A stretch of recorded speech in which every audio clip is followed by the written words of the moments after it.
ChatGPT est-il en train de remplacer nos bonnes vieilles recherches sur Google? Google va mourir. Tu utilises toujours Google pour effectuer une recherche. Tu peux aller 3 fois plus vite avec un outil ultra connu d'ailleurs. De plus en plus de personnes se tournent vers l'IA pour poser des questions en tout genre et délaissent les moteurs de recherche. On sait en tout cas qu'Internet tel qu'on le connaît aujourd'hui ne sera plus le même d'ici l'année prochaine et on ne se rend pas compte. Alors, est-ce que Google est en train de se faire totalement ringardiser et est-ce que c'est grave?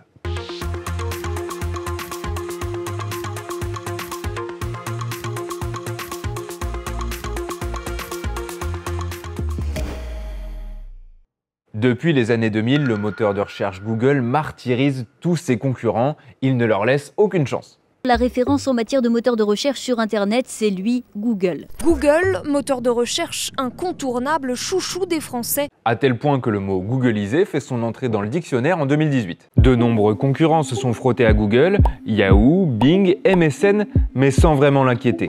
Aujourd'hui, Google, c'est plus de 90% de la part de marché dans ce secteur. Mais attention, le roi des moteurs de recherche vient de se trouver un adversaire de taille, ChatGPT. Son avantage, vous proposez une réponse rapide et directe, on a fait le test. Je lui ai demandé de me donner les séries qui ont été les plus regardées dans le monde. Il me répond super rapidement, de manière détaillée, avec une mise en forme sympa. J'ai même le droit à un petit tableau comparatif. On a fait exactement la même recherche sur Google, et voilà ce que ça donne. Premier lien, il me donne les meilleures séries.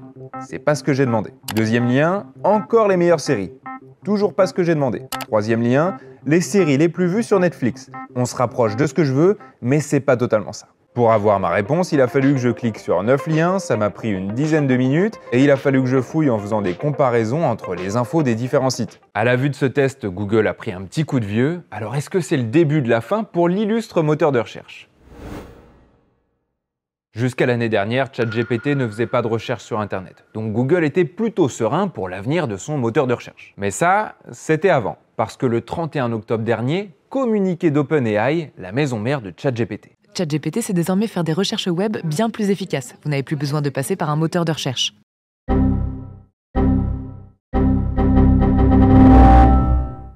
Quand OpenAI lance ce type de solution, leur but c'est clairement d'aller prendre des parts de marché à Google. Lui, c'est Anis Ayari, de la chaîne YouTube Defend Intelligence. Il est ingénieur en intelligence artificielle et a beaucoup suivi l'évolution de ChatGPT. On est en train de recréer Internet, que la recherche est en train de totalement se refondre devant nous. D'un côté, moi je trouve ça incroyable en tant qu'ingénieur, c'est une formidable époque qu'on vit.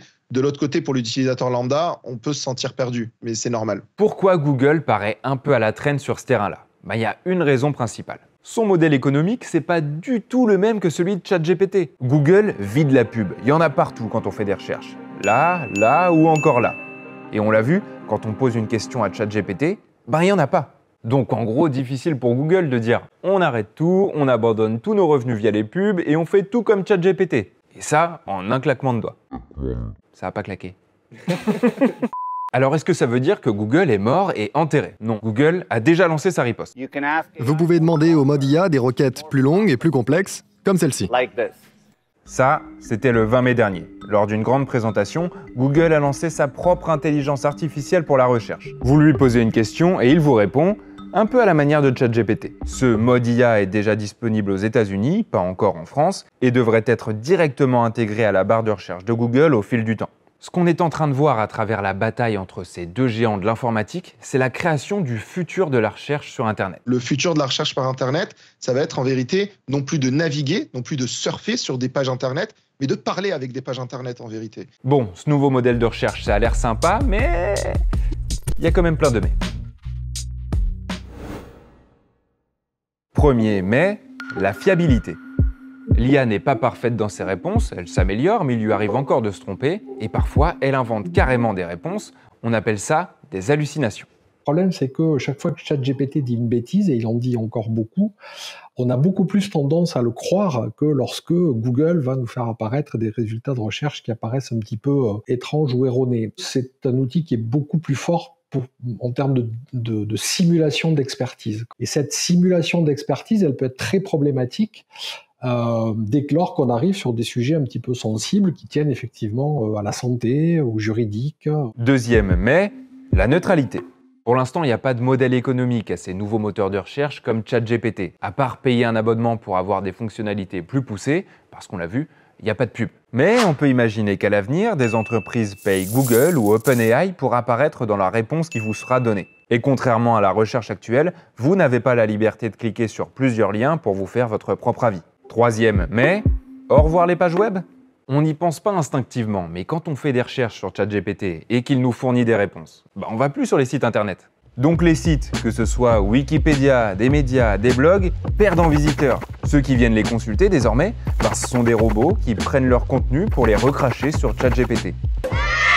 Résultat, ça fait des visites et des revenus en moins, et évidemment, ils sont pas contents. Certains empêchent déjà l'intelligence artificielle d'avoir accès à leur contenu.